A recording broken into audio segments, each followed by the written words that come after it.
Welcome to the Think Broad podcast. We are excited to broadcast this season from the amazing Broad and Noble Apartments, one of many new developments right here on North Broad. Before I get into today's conversation, let me remind you to subscribe. We are here to build a community of engaged and informed stakeholders, and make sure you leave those comments for us to enjoy. So without further ado, welcome, Senator. Welcome. It is so good to be here. It's good to have you. I made this mistake in the past interview. Could you just talk about the district that you cover and the work that you do? I went right into the conversation, but let's talk about the district. Well, I'm Senator Sharif Street. I represent the 3rd Senate District. The 3rd Senate District starts at roughly Broad Spring Garden, represents it one or the other side of Broad, all the way up to the city limits at Broad and Cheltenham. And we cover a whole host of neighborhoods throughout North and Northwest Philadelphia, and a little piece of Northeast Philadelphia. And I am pleased to be here. I represent about just under 270,000 people, and it's a little smaller than 2 council districts. I didn't know senators represent 270,000, so I learned something new today. So today, in this season, we're talking about business attraction and business retention. As you know, that's a key program for the North Broad Renaissance, making sure that we attract businesses to the corridor that's going to provide job equity across the corridor. So either it's our tech district or our health district or our arts and culture district or our business district. These districts are strategically placed to make sure that we're thinking about job equity in this space. So we're going to have a conversation about business attraction and business retention. Sounds good? That sounds good. So let's start off with, what does business attraction and retention mean to you, and why is it important for our community?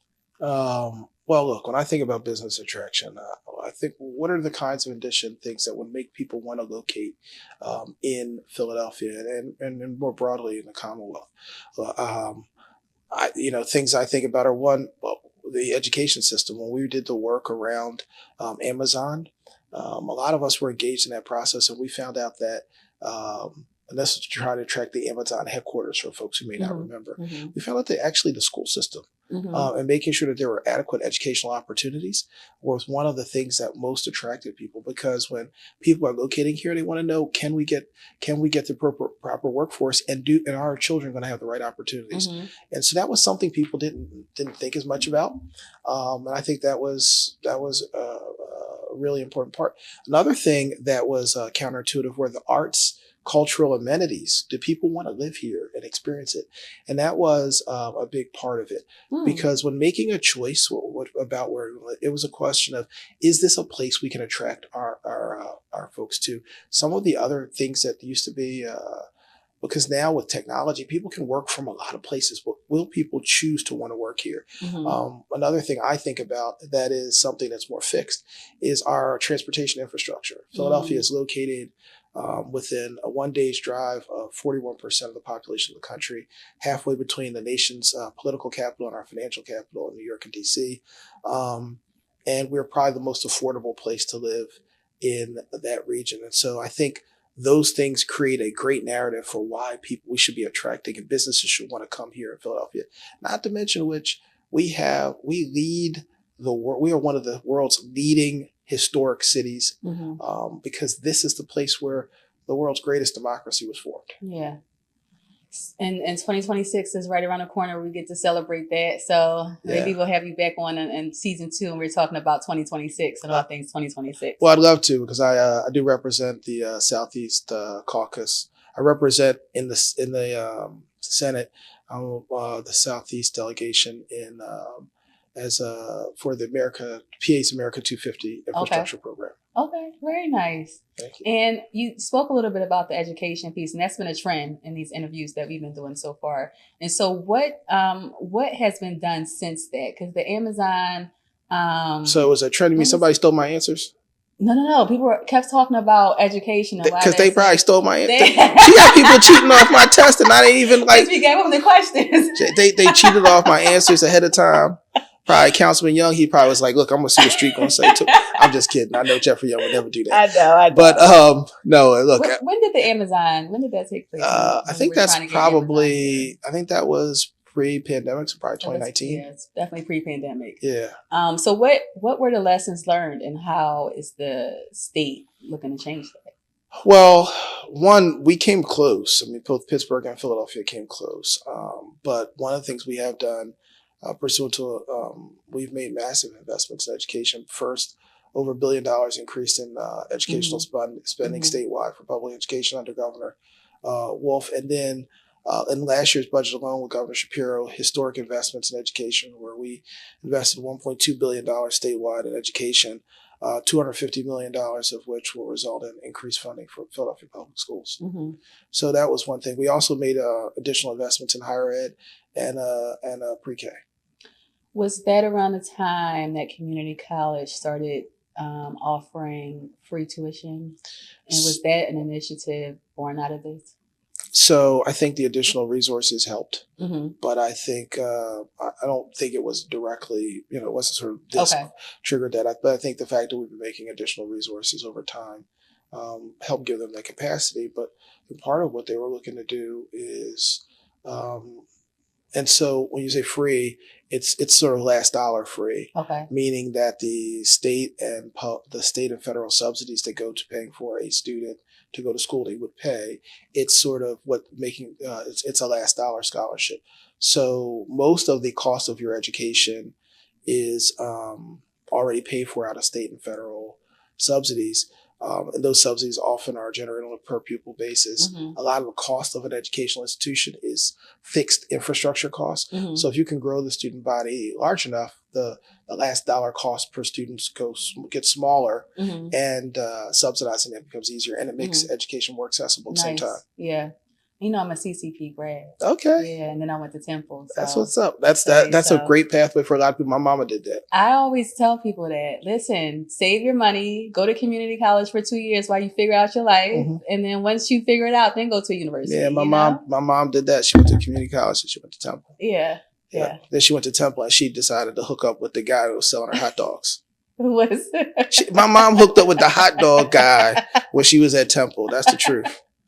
Guy went on to be a councilman and the mayor, but she did hook up. She hooked up with him. He was the hot dog guy. I was about to say, and he was the hot dog guy named John Street. But yeah, so they had a few kids. But yeah, she hooked up with the hot dog guy. And they had a few kids. Yeah, and one is a senator. One of them is a senator. So let's talk about measuring success around business attraction and retention. How does the state do that, and how do we get better with measuring impact of businesses coming to the there are a lot of measures of when we're succeeding in terms of attracting businesses. One of the metrics that I like to use is around job growth. Mm-hmm. And by that metric, we're doing pretty good. Yeah.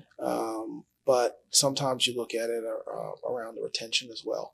Businesses that would have left if we didn't have programs in place, because there's constant competition between cities domestically and internationally for business. And so that's a factor. And the other thing, we have to start thinking about regional economies. Mm-hmm. So it's a win for us as a city to get a business to locate in Philadelphia. Yeah. But let's say the Amazon headquarters had landed in Montgomery County. That would have had a positive economic impact, not only in Montgomery County, but something that big in Philadelphia as well, or even in Camden. Now, we certainly would rather have it in Philly than Camden, but still, if we're looking at a business that is coming from across the country here, there's certainly more people who have been eating here, living here, and all those kinds of things. So we have to look at regional cooperation in terms of attracting major businesses, both cross-county and sometimes cross-state.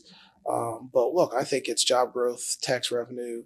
Some indicators people look at what is the growth in, if we can grow the aggregate corporate franchise tax revenue and the city business privilege tax revenue, mm-hmm. while reducing the amount of money paid by individual busineshes, the rate paid by individual businesses, mm-hmm. that would be a barometer of success as well. How do we get that done?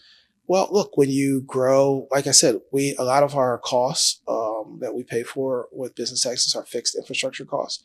And if you can sort of maximize the number of people using infrastructure. Philadelphia was built out originally for 2.2 million people. Mm-hmm. We currently have a population sitting just north of 1.6 million. That means we have space for growth. Those vacant lots, as houses go on them, as businesses go on them, then the infrastructure, the city reaches its capacity, which means that the cost of paying for basic infrastructure, roads, bridges, etc., is spread over a larger population. So the per person cost should theoretically go down. Yeah. What's the next big thing that we should be looking at? Amazon, done and gone, didn't get it. But what's the next? So if you had to think of another industry. I would say this. It's not, I think, look, Amazon was great, but I think trying to shoot for the moon or throw the bomb pass, whatever, metaphor you want to use. I think the way we grow an economy is by doing the right things on a day-to-day basis.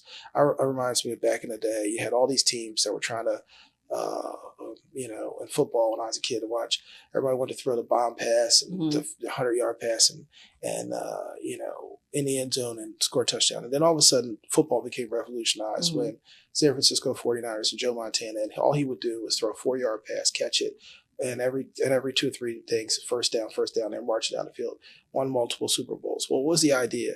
That they were completing passes, getting stuff done, and it didn't have to be a miracle. Right. But if we can attract new businesses in biotech, right, and get 500 jobs here, 1,000 jobs here, if we can attract new businesses in micro welding, getting people here, if we can grow the number of tourists that come here to look at our robust hospitality industry, if we can increase the capacity at our institutions of higher education, if we can make sure that our port, we're shipping a little bit more cocoa in from West Africa, and we're refining more of that. If we can import a few more cars, if we do all of it a little bit better, then we will continue to have stable growth of our economy, and it doesn't require one big company to save us. Yeah. I think that's the best kind of strategy for a region. Like small baby steps, but it's constant steps. I was a long distance runner. We didn't, when you didn't win a 10K run by one big burst. Right. It was consistently running and doing it better than other people. Yeah. And and I like to take that into my professional life. Look, we're gonna wake up every day and do it better than other people. Yeah. And that's how we'll win. Yeah. And I know, and I'm just this is a pause because this is going to air next year. So okay. Let's go air in 2025. Yeah. Okay. And so I know that you do your minority. What was the minority supplier diversity? Okay. So I'm going to ask a question about that. Okay. I know that every year you hold your minority supplier diversity event, and so is that a reason why you hold these events, to provide those steps towards success? So look, we host those events because I think we want to make sure everybody's invested in the economy, and we think that's how we win as a society. Let me explain something. I think that people have gotten diversity, equity, inclusion, have gotten supplier diversity all wrong. Okay. You got people that have been sold this narrative that it's taking someone else's job. It is a taking opportunities away. Think of it like this. If you have a car and it had a 6-cylinder engine, but only 3 cylinders worked, the car would run, but it wouldn't run efficiently. It wouldn't go slow. It'd have trouble getting up hills, and it would move sluggish. If all 6 cylinders were hitting and all of them were participating, it would be more robust. If we have an economy that has large women, people of color, Black folks, Latinos, Asians locked out of the being fully participating, then our gross domestic product stalls. Our ability to compete on a global stage stalls. Our ability to have the best ideas and the best inventions and the most job creation stalls. So the reality is, it's more like a rising tide lifts all boats. Yep. By getting more people of color in the economy, we not only benefit communities of color, but white folks benefit too. By getting more women engaged and fully involved in the economy, women, not only economies get better, but men's lives improve too. By making sure that all Americans are able to participate, all Philadelphians, all Pennsylvanians are able to participate, we are able to make sure that the economy grows for everyone. We're competing on a global stage. Do you know that children in Japan and Korea are competing to see who will invent the next sort of artificial intelligence for gaming purposes that there are also military applications too and corporate applications. They're telling them that's how they're going to win as a society. We need our kids fully invested in. We need them, whether they're a boy or a girl, they're Black or they're white, they're rich or they're poor. We need them all in the game. That's how our city and our Commonwealth in this country will continue to have our competitive edge. And so I do this because it's good removing past equities, but also because it's good for all of us. Yeah. Yeah. What are the barriers to getting it done in Well, Philly the right now? biggest barrier is just getting information out there, both information to make people understand that there is a value to a company. A company should make sure they're looking at the full talent pool, because your bottom line will be stronger. You as a company will be more profitable. Diversity and equity, inclusion, making sure everyone's in the game is not a charitable thing you're doing. That's a thing that drives your profit margins that will make you a better company. Getting that message out there to folks. It's also making sure that people of color don't become discouraged and understand that the doors of opportunity are open. Women understand the doors of opportunity are open. And then making sure that there's an inclusive culture that allows everyone to feel comfortable moving forward and contributing to the best of their abilities. I think we got to do a little bit of all of that, and we got to get information out there. And I'll tell you what else. It's not a stated goal, but there are some poor white communities where people have not historically been engaged, and we got to get them in the game too. Because just because you're white don't mean you really you've had a chance to be in there. So we open it up. We're focusing on disadvantaged communities, and we certainly market to people of color. But look, if they're poor white folks who haven't been involved, haven't get engaged, don't have the information, we invite them to come on down because they need to get the information, because we want everybody engaged in this economy. I like that. That's really good. And so what does community outreach look like? Community outreach means, look, we're doing social media, we're doing flyers, we do everything from the high tech stuff that my young staff do, to some of my older staff who are posting on the church bulletin boards at places, and everything in between. We like to say we want to reach out to Lottie Dottie and everybody. Such an old school. Yeah. We're just talking about B Street. That's a side. That's a side note. That's a side note. How do you collaborate with other government agencies or organizations to enhance business attraction? When we do the forum, we've always involved Congressman Evans, Representative Darisha Parker was involved. We've frequently had members of City Council, Councilman Harity. We've worked with Councilman Young on these kinds of things. And we do that because we want to make sure that we are working at city, state, federal government, all working in a collaborative way. Senator Casey has been a participant. And what we want to do is we recognize that there is a certain synergy that comes from that. The other thing that is important is not just elected officials. We look at some of the quasi-public agencies, the state-related universities, Temple University, the Parking Authority, the Housing Authority. They're all spending money and being involved. And then we look at our major private stakeholders from time to time, and these like Comcast, Rivers Casino, and other private sector businesses, and getting them engaged, because really. There are people working in all sectors of the economy, and if we're going to do this, we need to do it in a collaborative way. Yeah. And so, on North Broad, we have over 60 development projects. For real? Yeah. Within our, that. You spitting out this data. You know that.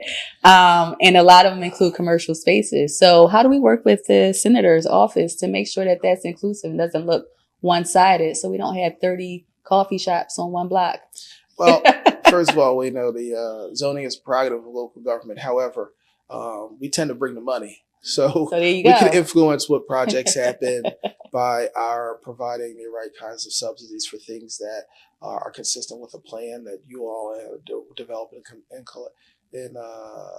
connection with stakeholders, including but not limited to neighbors, businesses, and other partners in terms of moving things forward.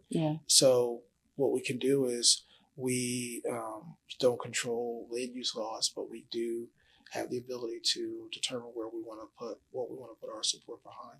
And in some instances, we have some say in right of what happens on Broad Street because it's a state highway. It's a state highway. Yeah, absolutely. What are your top priorities for business development in the next few years? We want to have a lot of it. Yeah. And we will make sure that the people that are engaged and involved in that are look like Philadelphia, look like America. And that means that we want the full spectrum of colors and experiences involved. And we want to make sure it's growing. We want to make sure we're growing in terms of the growth industries, life sciences, hard tech. We want to make sure that we continue our rich hospitality and arts communities as well. And I think if we do that, we want to make sure our young people are engaged and involved, because Yeah, how do we do that? People 'Cause I don't feel like stay there's young. a disconnect there. Well, look, young people are when in terms of build business growth, they're the most bold. Mm-hmm. They're most likely to want to take a risk. Yeah. They're most eager to learn. But they a lot of them talk weird. I know those young people out there, they talk weird, man. They don't speak like normal language. We have to learn how to get young people. We have to talk the language they talk. I do that in part by one. I got a bunch of kids. My kids are also strange, but because I'm used to their strange, when I'm sitting across young people, I say, how would I say this to my weird child? And then when I say it to them, a lot of times it works. My kids, Wait, give me an example. So, I was thinking to myself, I'm talking to a guy in the barbershop, and I'm trying to explain to him about business. And I'm saying, well, I got my son Sharif Jr., and he says a lot of weird things. I'll start channeling my dad voice like I'm talking to him. And I say, well, how would I say this to him in a way he would understand? I got my son Lavian, who doesn't often care what I'm talking about, but I could have to say it in a way to get him to engage. Mm-hmm. I have my daughter Shayla that expects me to speak politically correct in ways that she finds political incorrectness and things that I say that I didn't even know that was a thing. So I have to figure out a way to say it in a way. Current, right? And my daughter Arian, who is about to be a middle-aged mom. She's a mom, but she's about to be middle-aged. She's about to be 30. And we want to talk to her in terms of the language she's speaking as a mom of a couple of young people who's pulling together a household. But I want to hear how you talk to them. Well, I talk to all of them different. It depends on the situation. The younger one. Man, my daughter Shayla, it's like I gotta really think about every word because for instance, Dad, for instance, one time I was talking to Shayla and I talked about I was gonna be an ally to folks in the LGBTQ plus community, and she explained to me that allyship doesn't necessarily invest, doesn't fully invest. You don't have something at stake in it, and you need to go beyond that in turn. And so I learned to adjust my speech to speak in a stronger way about allyship. When I talk to Arian, she always wants to make sure that that you're not talking down to her as a young woman. So I know that she talks down to me, so I gotta make sure I don't talk down to her as a young woman. And she wants to be addressed as a peer, but she says her mama does that more than me. Okay, just for the facts, mama does that more than me. But she wants to be respected as an adult because she's almost 30. She's gonna be 30. She's probably excited I'm telling the world that Arian will be 30 soon, and she will then be officially middle-aged. But is that middle-age, 30? It is, okay. And you know what that means? I'm like, I got an AARP older card. Age, maybe? I got an AARP card. They sent me one. They said I'm 50. I got to get an AARP card. I'm old. Now I know you're young. You don't know about that yet, but it's coming. AARP need to do a sponsorship. They should. I just said it. AARP. Yeah. So, what do you want to convey to local businesses and entrepreneurs about business attraction and really getting into the game? Well, look, I want to tell people if you are a person living in Philadelphia and you want to start a business, this is a great time to do it. Technology has reduced cost to entry. You can use the bricks and mortar that you live in many cases, and that you run your business on in a more efficient way. Work live is real. The ability to leverage remote supply chains through technology has brought down the entry cost of starting. And if you want to talk about how you get initial startup financing, please reach out to our office. We love to talk to people, connect you to some of the programs that the city and the Commonwealth have, and also connect you to some of the programs that our small business lending has in our private institutions. And what about the Northborough Renaissance? How do we make sure we continue building a strong relationship with you and your office? Well, look, I think that you guys do a great job of outreach to the community. You set up events and forums we can discuss important issues, and I think that's important. I think you have become a catalyst for us, bringing together stakeholders around being innovative about it. Northborough Renaissance was created. I remember the then councilman riding up the street with me and saying, we're doing all of this.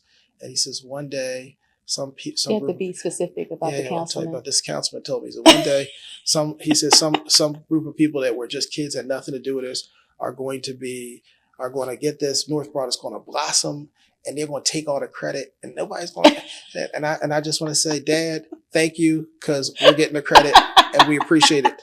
But there, see, somebody we shouted you out. You and Clark. There you Get go. a couple, There get a you little bit go. of credit. But thank you because we're doing it. I didn't know that. I didn't know your dad had something to do with it. I definitely know Yeah, it was the council story president. about Council President Clark. Yeah, it was good. And, North Broad yeah. Renaissance, North Broad. So Avenue of the Arts North, which is what it was originally called. Yep. Avenue of the Arts North was created by Council President Street under Mayor Rendell, because back then Mayor Rendell wanted to get an Avenue of the Arts created for South Broad. And he said, "Well, we're not going." Wow. But he needed the votes from the Council President. Council President was going to have to be an Avenue of the Arts North, which was at first the stepchild of Avenue of the Arts South, but ultimately has blossomed in a way. So this was how many years in the making? Oh man. Wow. 30, 28. Wow. Yeah. And here we are. Here we are. Here we are making it happen. Yeah, we are. I'm honored to be a part of that. I really am. Yep. I really am. So what does the hashtag Think Broad mean to you? Look, I think broad means that continue to vote for your senator, even though he's gotten wider and is no longer as thin as he used to be. I'm just kidding. I think broad means think about Broad Street, but also is a metaphor for thinking about all the breadth of ideas. Don't be limited in the possibilities of what we can have for North Broad in our community and our city as a whole. Yeah, yeah. Well, and it also means to keep voting for me, even if I get a little fatter. Nobody's not going to vote for you just because I got fat. No. April Street, she said, "You got to vote for me, even if I get fat, no matter how many times you threaten me." Thank you so much. This was hilarious and fun. I really enjoyed speaking with you. It's good to be here. Always nice working with you, Senator. As well.